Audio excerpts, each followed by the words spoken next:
সন্তান বাবাকে হত্যা করে ফেলছে, অহরহ ঘটনা প্রতিনিয়ত আমরা শুনতে থাকি। কিন্তু সাহাবায়ে কেরাম দুনিয়ার কোনো কারণে নয়, আল্লাহর মহব্বতে ঈমানের কারণে বাবার বিরুদ্ধাচরণ করেছে, দুনিয়া থেকে বিদায় করে দিয়েছে।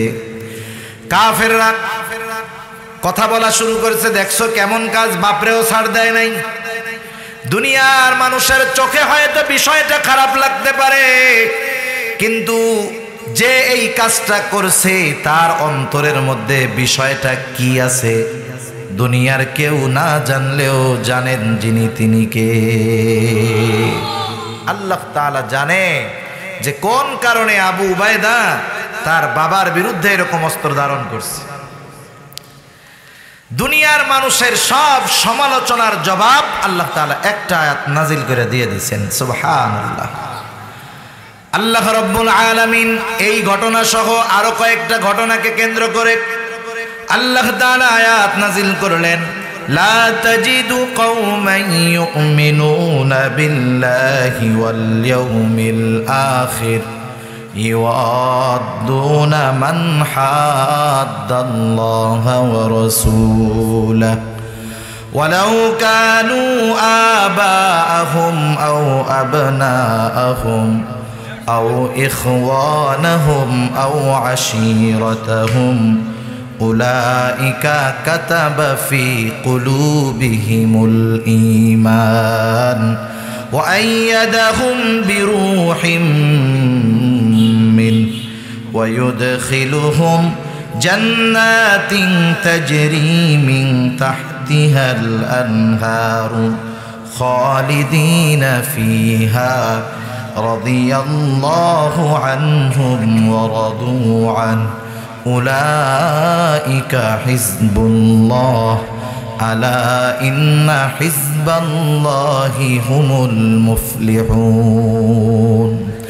আল্লাহ রাব্বুল আলামিন বলেন, লা তাজিদু কওমান ইউমিনুনা বিল্লাহ ওয়াল ইয়াউমিল আখির, ওই সম্প্রদায় যারা আল্লাহর প্রতি আখিরাতের প্রতি ঈমান এনেছে তাদেরকে আপনি এমন অবস্থায় পাবেন না, ইওয়াদুনা মান হাদ্দাল্লাহা ওয়া রাসূলাহু, ওই ঈমানদার সম্প্রদায় ওই সমস্ত ব্যক্তিদের সাথে সম্পর্ক ভালো রাখে, ভালোবাসা রাখে যারা আল্লাহ এবং রাসূলের সাথে দুশমনি করে, তথা প্রকৃত মুমিন সম্প্রদায় যারা তারা আল্লাহ এবং রাসূলের সাথে যারা দুশমনি রাখে তাদেরকে ভালোবাসে না। এখন ওই আল্লাহ ও রাসূলের দুশমন যদি প্রকৃত মুমিনের বাবাও হয়, ওয়ালাউ কানু আবাহুম, ওই মুমিনের বাপও যদি হয় আল্লাহ এবং রাসূলের বিদ্বেষকারী, সে তার বাপকেও ছেড়ে দেয় না। আও আবনাআহুম, তার সন্তানও যদি আল্লাহ এবং রাসূলের দুশমন হয় সন্তানকেও সে ছেড়ে দেয় না, ভালোবাসে না। আও ইখওয়ানাহুম, ওই মুমিনের ভাই যদি আল্লাহ এবং রাসূলের দুশমন হয় ওই ভাইকেও সে ভালোবাসে না। আও আশীরাতাহুম, তার বংশের লোক, গোত্রের লোক কেউ যদি আল্লাহ এবং রাসূলের দুশমনি করে তাদেরকেও সে ভালোবাসে না, বরং যদি প্রয়োজন হয় ঈমানের কারণে এই লোকগুলা বাবার বিরুদ্ধে তরবারি নিয়ে দাঁড়িয়ে যায়। করিম ونحن على ذلك من الشاهدين والشاكرين والحمد لله رب العالمين سبحانك لا علم لنا إلا ما علمتنا إنك أنت العليم الحكيم। আমরা মহব্বতের সাথে দুরূদ শরীফ পাঠ করি। আল্লাহুম্মা সাল্লি আলা মুহাম্মাদিন ওয়া আলা আলি মুহাম্মাদ কামা সাল্লাইতা আলা ইব্রাহিম ওয়া আলা আলি ইব্রাহিম ইন্নাকা হামিদুম মাজিদ। اللهم بارك على محمد وعلى آل محمد كما باركت على إبراهيم وعلى آل إبراهيم إنك حميد مجيد محمد نے आकर कुफर को मिटाया,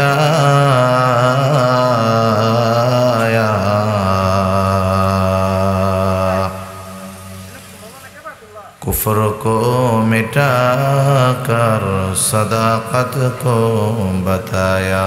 बलगल उला बिकमालिही कशफत दुजा बिजमालिही हसनत जमीउ खिसालिही सल्लु अलैहि व आलिहि ला इलाहा इल्लल्लाह। ज़बान खुले एकटू जिकिर करी ला इलाहा इल्लल्लाह, ला इलाहा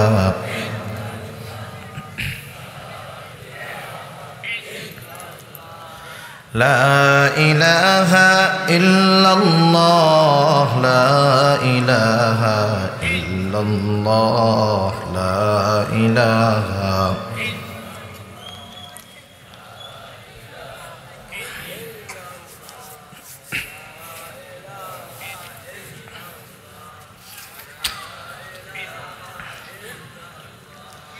لا إله إلا الله، لا إله إلا الله، لا إله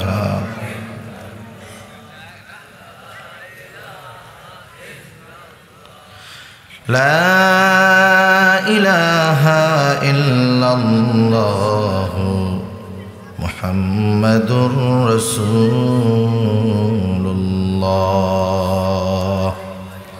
সাল্লাল্লাহু আলাইহি ওয়াসাল্লাম। আলহামদুলিল্লাহ, ঐতিহ্যবাহী ময়মনসিংহ জেলার অন্তর্গত ভালুকা থানাধীন মেদিলা কেন্দ্রীয় জামে মসজিদের উদ্যোগে আয়োজিত আজকের এই ওয়াজ ও দোয়া মাহফিলের সম্মানিত শ্রদ্ধেয় সভাপতি, আমন্ত্রিত প্রধান অতিথি, বিশেষ অতিথিবৃন্দ সহ সম্মানিত শ্রদ্ধেয় উলামায়ে কেরাম, সামনে উপস্থিত মুরব্বিয়ানে কেরাম, সমবয়সী যুবক বন্ধু, স্নেহের ছোট ভাই এবং পর্দার অন্তরালে অবস্থানরতা সম্মানিতা শ্রদ্ধা মা ও বোন, দয়াময় আল্লাহ রব্বুল আলামিনের দরবারে অগণিত শুকর যে মহান মালিক আমাদের হায়াতে বরকত দিয়ে সুস্থ রেখে দীর্ঘ সময় পর্যন্ত উলামা হযরতদের জবান থেকে বহুত গুরুত্বপূর্ণ কথা শ্রবণ করবার, আমাকেও আপনাদের খেদমতে কিছু দ্বীনি কথা পেশ করবার সুযোগ যে মহান মালিক দান করেছেন, সেই মহান মনিবকে খুশি করার জন্য মহব্বতের সাথে জবান খুলে অন্তর থেকে আমরা একবার কালিমাতুশ শুকর পাঠ করি আলহামদুলিল্লাহ। অগণিত দুরূদ ও সালাম সৈয়দুল আম্বিয়া, আশরাফুল আম্বিয়া, খাতামুল আম্বিয়া, বিশ্বনবী, শেষ নবী, শ্রেষ্ঠ নবী মুহাম্মাদুর রাসূলুল্লাহ সাল্লাল্লাহু আলাইহি ওয়াসাল্লামের প্রতি। আল্লাহ সুবহানাহু ওয়া তাআলা এ দুনিয়াতে আমাদেরকে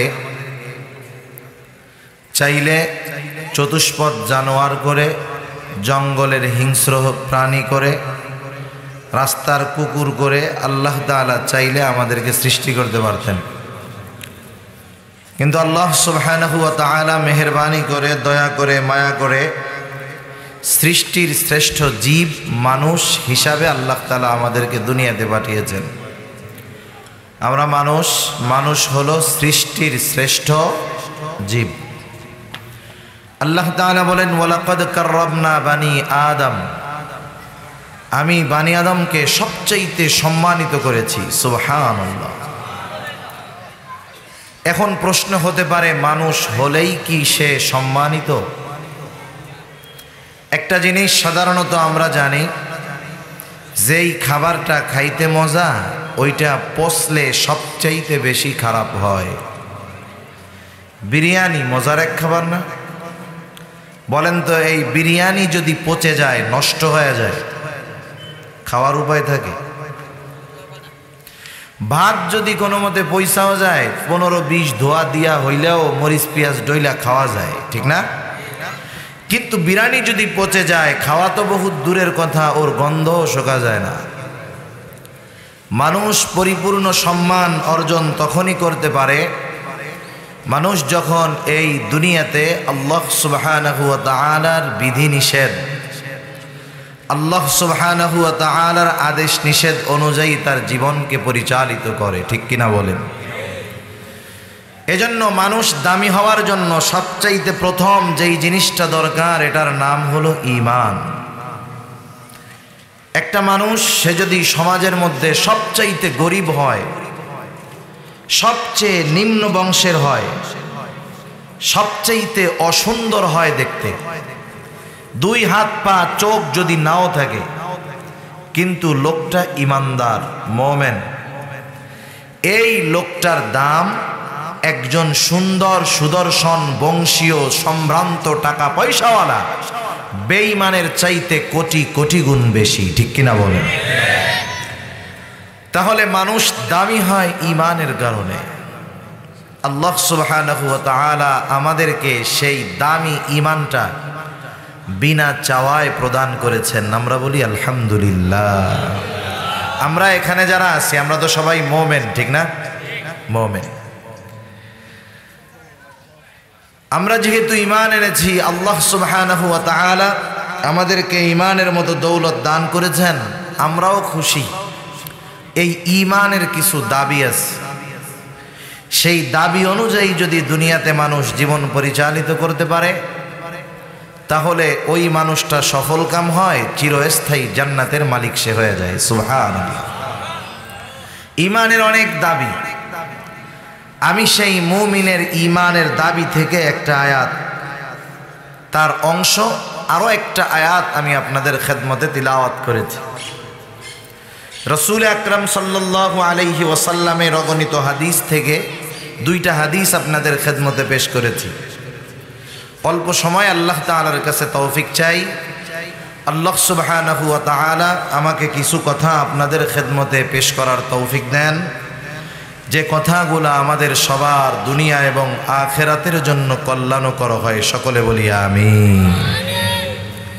এ দুনিয়াতে মুমিন যত বৈধ কাজ করে, শুধুমাত্র তার নিয়তের কারণে দুনিয়ার বৈধ কাজগুলা ইবাদতে পরিণত হয়।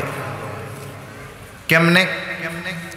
দুনিয়াতে মুমিন উপার্জন করবে, ক্ষুধা নিবারণের জন্য টাকা পয়সা উপার্জন করবে। সম্পদ উপার্জনের 2টা পথ, একটা বৈধ পথ আর একটা অবৈধ পথ।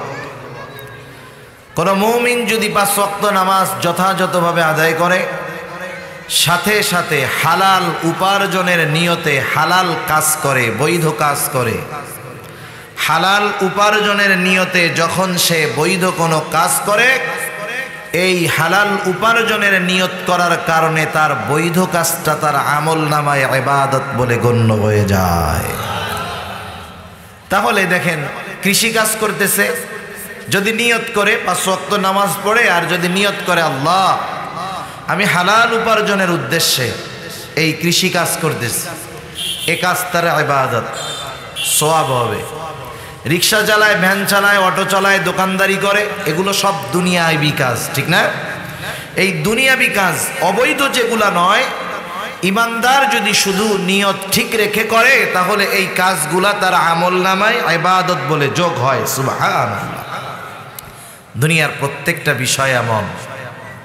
এই বিষয়গুলোর মধ্যে অন্যতম একটি জিনিস হলো মোহাব্বত আর ভালোবাসা। মোহাব্বত আর ভালোবাসা। দুনিয়াতে আল্লাহ সুবহানাহু ওয়া তাআলা প্রত্যেকটা মানুষের হৃদয়ের মধ্যে মোহাব্বত ভালোবাসা দান করছেন। এই ভালোবাসাটাও ইবাদত হয় তখন যখন জায়গা মতো ভালোবাসা হয়।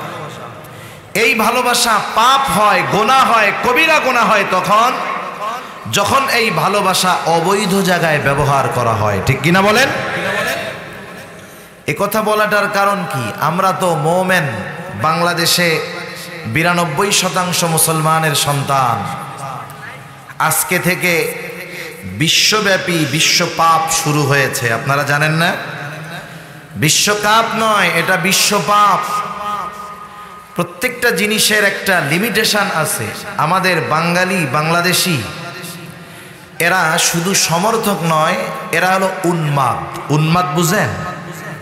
পাগল। স্ক্রুপ ঠিক নাই কিছু মানুষের। খেলা হবে কোন দেশের?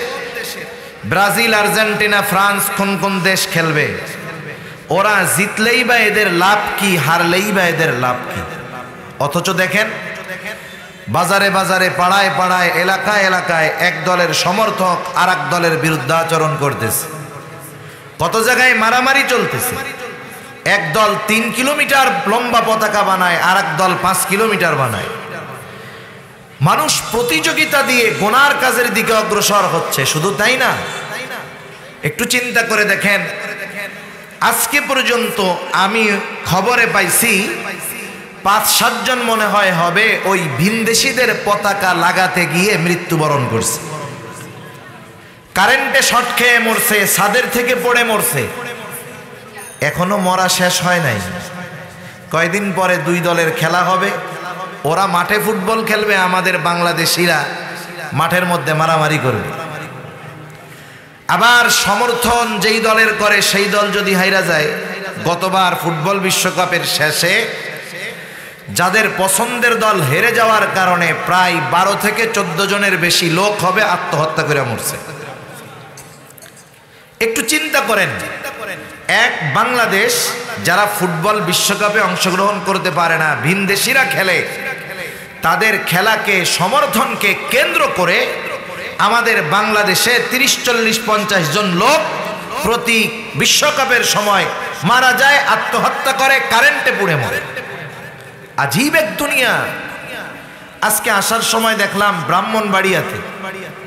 ব্রাহ্মণবাড়িয়াতে এক বাপ মারা গেছে, তার 3 সন্তান। কয় সন্তান? বাপের রুহের মাগফিরাত কামনায় বাড়ির রং আর্জেন্টিনার পতাকার রঙে করছে। কত বড় নাদান, বেআকল! ওই দেশটা ইসলাম বিদ্বেষী একটা দেশ। বাদ দেন, তারপরে তাদের দেশের খেলোয়াড় যারা, তারা ইসলাম বিরোধী অনেক কাজের প্রচারণায় তারা লিপ্ত। বাপের রুহের মাগফিরাত কামনায় আর্জেন্টিনার পতাকার রঙে বাড়ির রং করছে, যাতে তাদের বাপ কবরে বসে বসে শান্তি পায়। আপনি এই কাজ যারা করছে তারা যে সুস্থ মস্তিষ্কের, এ কথা একটা ছোট বাচ্চাও বুঝবে যে ওইটা আসলে একটা নাদান, পাগল, বেআকল। ঠিক কিনা বলেন? একটু চিন্তা করে দেখেন, এটা করতেছে কোন কারণে? মোহাব্বতের কারণে। কিসের কারণে? এই মোহাব্বতের সাথে আমাদের ঈমানের সম্পর্ক আছে। মোহাব্বতের সাথে কিসের সম্পর্ক? একটু জোরে বলেন। ঈমানের সম্পর্ক। কথাগুলা বুঝতে হবে, একটু খেয়াল দিয়ে শুনবেন। কেন? আমরা যদি প্রকৃত মুমিন হতে চাই, আল্লাহ সুবহানাহু ওয়া তাআলাই বলেছেন যে আমাদের সবচাইতে বেশি যাকে ভালোবাসতে হবে তিনি কে? আরো জোরে জবান খুলে, কে? আল্লাহ। আল্লাহ তাআলা সেই কথাই বলেন, ওয়াল্লাযীনা আমানু আশাদ্দু হুব্বাল লিল্লাহ। আল্লাহ রাব্বুল আলামিন বলেন, যারা ঈমানদার, আশাদ্দু হুব্বাল লিল্লাহ, আল্লাহ তাআলার জন্য তাদের ভালোবাসা হলো সুদৃঢ় ভালোবাসা। প্রকৃত মুমিন যারা, আল্লাহ তাআলার প্রতি তাদের ভালোবাসা এত গাঢ়, এত বেশি, তারা তামাম দুনিয়াকে ছেড়ে দিতে পারে, তবু আল্লাহ রব্বুল আলামিনের ভালোবাসা থেকে তারা দূরে সরবে না। তাদের অন্তরের মধ্যে আল্লাহ তাআলার ভালোবাসা থাকে সর্বোচ্চ। শুধু তাই না, একজন মুমিন যদি তার ঈমানকে পরিপূর্ণ করতে চায়, রাসূল আকরাম সাল্লাল্লাহু আলাইহি ওয়াসাল্লাম জানায় দেন, কেউ যদি তার ঈমানকে পরিপূর্ণ করতে চায় তার জন্য কি করণীয়? কারণ একটা মানুষের ঈমান যদি পরিপূর্ণ না থাকে, ওই মানুষটা দুনিয়াতে যত নেক আমল করুক না কেন, ভালো কাজ করুক না কেন, তার ঈমান পরিপূর্ণ না থাকার কারণে ওই আমল টিকে না, বরং বরবাদ হয়ে যায়। বালতি চিনেন? বালতি, মনে করেন দুইজন মানুষ দুইটা বালতি নিয়ে পানি আনতে আনলো, আর যার বালতির ছিদ্র নাই, ভালো বালতি, সে অর্ধেক বালতি আনলো। দুজনে এনে ঘরের সামনে তাদের বালতি রেখে দেয়। সকাল বেলায় ফজরের সময়, এশার পরে আইনা পানি রাখছে। ফজরের সময় যখন দুইজন বালতির কাছে গেল, দুইজনের বালতি তো ঠিক আছে, ঠিক কিনা বলেন? কিন্তু বলেন তো, যার বালতির তলায় ছিদ্র ছিল ওর বালতির মধ্যে পানি থাকবে নাকি? বালতি আছে, পানি নাই। কেন? বালতির মধ্যে ত্রুটি আছে, পূর্ণতা নাই। আর যে আল্লাহর বান্দা অর্ধ বালতি পানি আনছে, বালতির মধ্যে কোনো ত্রুটি নাই, যতটুকু আনছে ততটুকুই থাকবে, ঠিক কিনা বলেন? ঈমান হলো এমন, যদি পরিপূর্ণ হয় তাহলে আমল যতটুকু করে ততটুকু টেকে। আর যদি ঈমান কামেল না হয়, পরিপূর্ণ না হয়, ওই যে বালতিওয়ালার বালতিতে পানি যেমন থাকে না, ত্রুটিযুক্ত ঈমানদার যখন আমল করে তার আমলও টেকে না। এজন্য ঈমান পরিপূর্ণ করার সাথে আল্লাহর মুহাব্বতের সাথে সম্পর্ক আছে। সেজন্য মুমিন দুনিয়ার মধ্যে সবচাইতে বেশি ভালোবাসবে আল্লাহ তাআলাকে। নবীজি সাল্লাল্লাহু আলাইহি ওয়াসাল্লাম বলেন, মান আহাব্বা লিল্লাহ ওয়া আবগাদা লিল্লাহ ওয়া মানাআ লিল্লাহি ওয়া আ'তা লিল্লাহ ফাকাদ ইসতাকমালাল ঈমান। নবীজি সাল্লাল্লাহু আলাইহি ওয়াসাল্লাম বলেন, মান আহাব্বা লিল্লাহ, যে ভালোবাসলো আল্লাহর জন্য, ওয়া আবগাদা লিল্লাহ, যে দুশ্মনী, শত্রুতা, বিদ্বেষ পোষণ করলো আল্লাহ তাআলাকে সন্তুষ্ট করার জন্য, ওয়া মানাআ লিল্লাহ, কাউকে কিছু থেকে বাধা প্রদান করলো আল্লাহ তাআলার সন্তুষ্টির জন্য, ওয়া আ'তা লিল্লাহ, কাউকে কিছু দান করলো, প্রদান করলো আল্লাহ তাআলার সন্তুষ্টির জন্য। নবীজি বলেন, যে ভালোবাসে আল্লাহকে সন্তুষ্ট করার জন্য, শত্রুতা করে আল্লাহ তাআলাকে সন্তুষ্ট করার জন্য, কাউকে কিছু দেয় আল্লাহ তাআলাকে সন্তুষ্ট করার জন্য, কাউকে কিছু থেকে বাধা প্রদান করে আল্লাহ তাআলার সন্তুষ্টির জন্য, যেই লোকটা এই কাজ করে, নবীজি বলেন ফাকাদ ইসতাকমালাল ঈমান, সে তার ঈমানকে পরিপূর্ণ করলো। তাহলে বুঝে থাকলে বলেন, আমরা ভালোবাসবো কার সন্তুষ্টির জন্য? আল্লাহ তাআলা সন্তুষ্ট হবেন কখন? যখন ভালোবাসাটা বৈধ জায়গায় হবে। আর্জেন্টিনারে ভালোবাসলে আল্লাহ খুশি হবে, ব্রাজিলকে ভালোবাসলে আল্লাহ খুশি হবে, নেইমারকে ভালোবাসলে আল্লাহ খুশি হবে। জোরে বলেন না, কে খুশি হবে? খুশি হবে না।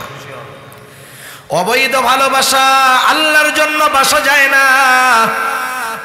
দুনিয়ার মধ্যে ভালোবাসা দুই প্রকার হয়, একটা হলো বৈধ আর একটা হলো অবৈধ। বৈধ ভালোবাসা আল্লাহর জন্য বাসতে হয়, অবৈধ ভালোবাসা আল্লাহর জন্য বাসা যায় না। কেউ যদি অবৈধ কোনো বিষয়কে আল্লাহর জন্য ভালোবাসে, ঈমান পরিপূর্ণ হওয়া তো বহুত দূরের কথা, সে বেঈমান হয়ে যায়। সেজন্য যেই কাজগুলা করলে, যেই জায়গায় নিজের ভালোবাসা প্রদান করলে গুনাহ হবে, এই ভালোবাসাগুলো আল্লাহর জন্য বাসা যায় না। কারণ ওই ধরনের ভালোবাসা হলো হারাম। ওই ধরনের ভালোবাসা কি? হারাম। সেজন্য খেলাধুলা, প্লেয়ার, অবৈধ সম্পর্ক, যুবক যুবতীর এ ধরনের সব ভালোবাসা হারাম। কি জোরে বলেন? হারাম। শুধু যদি কেউ এই নিয়ত করে আল্লাহর জন্য ওরে ভালোবাসি, ঈমান শেষ। তাহলে ভালোবাসা হবে বৈধ ভালোবাসা, আল্লাহ তাআলার জন্য বাসতে হবে। দুনিয়াতে বৈধ ভালোবাসা কি? মা বাবার প্রতি ভালোবাসা, সন্তানের প্রতি ভালোবাসা, স্ত্রীর প্রতি ভালোবাসা, প্রতিবেশীর প্রতি ভালোবাসা, এক মুমিনের অপর মুমিনের প্রতি ভালোবাসা, এগুলা সব বৈধ ভালোবাসা। কিন্তু অমুসলিম আর মুসলিম, মুমিন আর বেঈমানের এই বৈধ ভালোবাসার মধ্যে পার্থক্য থাকবে। মনে করেন একজন অমুসলিম তার সন্তানকে ভালোবাসে কি বাসে না?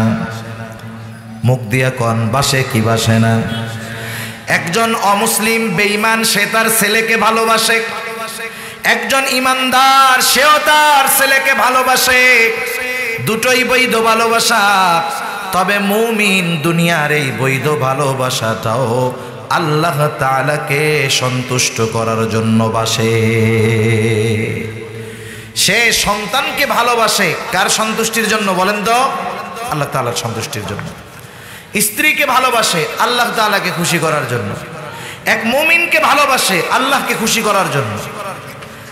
প্রতিবেশীকে ভালোবাসে আল্লাহকে খুশি করার জন্য। এই যে দুনিয়ার একটা সাধারণ বৈধ ভালোবাসাটা শুধু নিয়ত করছে যে এই ভালোবাসা আমি আল্লাহর জন্য বাসি, এই ভালোবাসাটা তখন তার আমল নামায় ইবাদত বলে যোগ হয়ে যায়। সুবহানাল্লাহ। সাধারণ বিষয় হলো আমরা আল্লাহর জন্য যাকে ভালোবাসতে পারবো, প্রয়োজন যদি কখনো হয় আল্লাহর জন্য তার বিরুদ্ধে দাঁড়ায়া যাইতেও আমরা পিছপা হব না। ঠিক কিনা বলেন? যাকে আল্লাহর জন্য ভালোবাসি সে যদি আল্লাহ তাআলার বিরুদ্ধে যায় তখন সে আমার সবচাইতে বড় দুশমন হয়ে যাবে, হোক সে আমার বাবা। ঠিক কিনা বলেন? সাহাবায়ে কেরাম দেখা গেছে আল্লাহর জন্য তারা কেমন ভালোবাসা বাসছে। একজন মানুষ যখন বেঈমান কুফরির উপরে থাকছে, সবচাইতে বড় দুশমনী তাদের উপর। যখনই লোকটা ঈমান এনেছে, ঈমান আনার সাথে সাথে ওই লোকটাকে সাহাবায়ে কেরাম সবচাইতে প্রিয় বানায় আনিছে। এক লোক নবীজি সাল্লাল্লাহু আলাইহি ওয়াসাল্লামের কাছে আটক হয়েছে, তারা আটক করা হয়েছে। 3 দিন নবীজি তাকে বাইন্ধা রাখছে। তার অপরাধ যা, তাকে মৃত্যুদণ্ড দেওয়ার কথা, কিন্তু নবীজি মৃত্যুদণ্ড ত্বরান্বিত করেন নাই। 3 দিন লোকটাকে বাইন্ধা রাখছে, সাহাবাদের নজরদারির মধ্যে রাখছে, যাতে ওই 3 দিন সে মুসলমানদের মধ্যে থেকে মুসলিমদের আখলাক, চরিত্র, আচার আচরণের ব্যাপারে ধারণা পায়। লোকটা 3 দিন থাকছে। যাই হোক, লম্বা হাদিস। 3 দিন পরে রাসূল সাল্লাল্লাহু আলাইহি ওয়াসাল্লাম তারে জিজ্ঞাসা করছে কি অবস্থা। এর আগে জিজ্ঞাসা করছে ও কুফরির উপরেই আছে। শেষ দিন যখন জিজ্ঞাসা করছে তোমার কি অবস্থা, ওই লোকটা এই 3 দিন মুসলমানদের সাথে অবস্থান করে মুসলমানদের আখলাক দেখে, চরিত্র দেখে ঈমান আনার জন্য আগ্রহী হয়ে গেছে। সুবহানাল্লাহ। লোকটা এবার ঈমান আনছে। এই লোকটা ঈমান আনার পরে হযরত ওমর রাদিয়াল্লাহু তাআলা আনহু বলতেছে যে শোনো, একটু আগে তুমি আমার কাছে সবচাইতে বড় ঘৃণার পাত্র ছিলা, সবচাইতে নিকৃষ্ট একজন মানুষ ছিলা। ঈমান আনার সাথে সাথে তুমি আমার একজন পছন্দের মুহাব্বতের প্রিয় ভাই বলে গণ্য হয়ে গেছো। সুবহানাল্লাহ। একটু আগে দুশমনী ছিল, ঈমানের কারণে এখন সবচাইতে বেশি মুহাব্বত আমি তোমারে করি। সেই জন্য মুমিন ঈমানের কারণে যেমন মুহাব্বত করে, আল্লাহ তাআলার জন্য যেমন মুমিন অপরকে ভালোবাসে, আল্লাহ তাআলার জন্য আবার যদি মুমিনের বাবাকে, বন্ধুকে, ভাইকে দুশমনও যদি বানাতে হয়, মুমিন পিছপা হয় না, বরং সে তার বাবাকে দুশমন বানায় ফেলে। পিছপা হয় না। আওয়াজটা ছাড়েন, হালকা একটু দিয়ে সুন্দর করেন আওয়াজটা। রাসূল আকরাম সাল্লাল্লাহু আলাইহি ওয়াসাল্লামের একজন সাহাবী, তার নাম হলো আবু উবায়দা ইবনুল জাররাহ রাদিয়াল্লাহু তাআলা আন। মুসলমানদের সাথে কাফেরদের প্রথম সংগঠিত জিহাদের নাম হলো বদরের জিহাদ। বদরের জিহাদের প্রেক্ষাপট এটা আলোচনা করার মতো সময় আমার নাই। সর্বশেষ অবস্থা হলো এমন, একটা সময় মুসলিম বাহিনী, মুসলমানেরা বড় কাফেরের ওই বাহিনীর বিরুদ্ধে প্রস্তুতি, যুদ্ধ করার জন্য তাদের প্রস্তুতি ছিল না। কিন্তু অবস্থা এমন হয়ে গেছে যে কাফেররা পায়ে পাড়া দিয়ে যুদ্ধ করার মতো অবস্থা।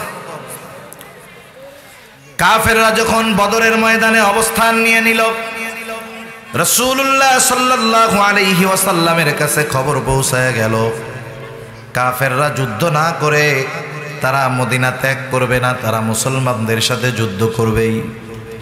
এত বড় বাহিনীর বিরুদ্ধে যুদ্ধ করার জন্য প্রস্তুতি নবীজি সাল্লাল্লাহু আলাইহি ওয়াসাল্লামের কাছে ছিল না, কিন্তু আল্লাহ তাআলার পক্ষ থেকে আদেশ এসে গেল যুদ্ধ করতে হবে। নবী সাল্লাল্লাহু আলাইহি ওয়াসাল্লাম সাহাবাদেরকে নিয়ে বসলেন পরামর্শের জন্য। প্রথম পরামর্শ নিলেন মুহাজিরদের কাছে, বলো কি করা যায়?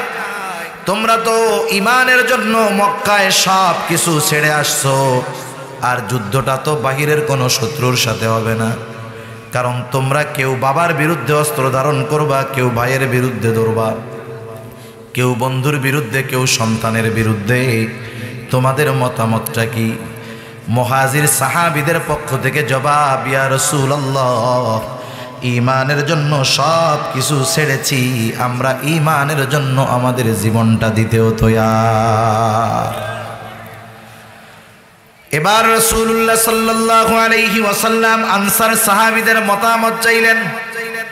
তাদের পক্ষ থেকে যেই জবাব, তার সারমর্ম হলো, ইয়া রাসূলুল্লাহ, আপনি কোনো চিন্তা করবেন না, আমরা আপনার সামনে পেছনে ডানে বামে চতুর্দিকে অবস্থান নিয়ে কাফেরদের বিরুদ্ধে লড়াই করব। শরীরে শেষ রক্তবিন্দু থাকা পর্যন্ত জিহাদের ময়দান থেকে আমরা পিছপা হব না। নবীজি সাল্লাল্লাহু আলাইহি ওয়াসাল্লাম, সাউন্ড বাড়ান, আরো বাড়ান, সাউন্ড ছাড়তে বলতেছি, বুঝেন না কেন? নবীজি সাল্লাল্লাহু আলাইহি ওয়াসাল্লাম চেহারার মধ্যে চিন্তার ভাঁজ ছিল, এটা দূর হয়ে গেছে। রাসূল সাল্লাল্লাহু আলাইহি ওয়াসাল্লাম সৈন্য বাছাই শুরু করলেন। বাছাই টাছাই করে 313 জন পাওয়া গেল। অপরপক্ষে কাফেরদের সৈন্য সংখ্যা হলো 1000, মুসলমানদের 313 জন। 313 জন, 313টা তলোয়ারও নাই, 313 জনের কাছে সাওয়ারি হওয়ার মতো ঘোড়াও নাই। কয়েকজনের হাতে তলোয়ার, কারো 2 হাতে 2টা পাথর, কেউ 2 হাতে 2টা খেজুরের ডাল নিয়া পায়ে হেঁটে কাফেরদের বিরুদ্ধে লড়াই করার জন্য রওনা হয়ে গেল। যুদ্ধ শুরু হয়ে গেছে। মুসলমানদের মধ্যে একজন যোদ্ধার নাম হলো আবু উবাইদা ইবনুল জাররাহ রাদিয়াল্লাহু তাআলা আন। আবু উবাইদা যুদ্ধের ময়দানে গিয়ে হাজির।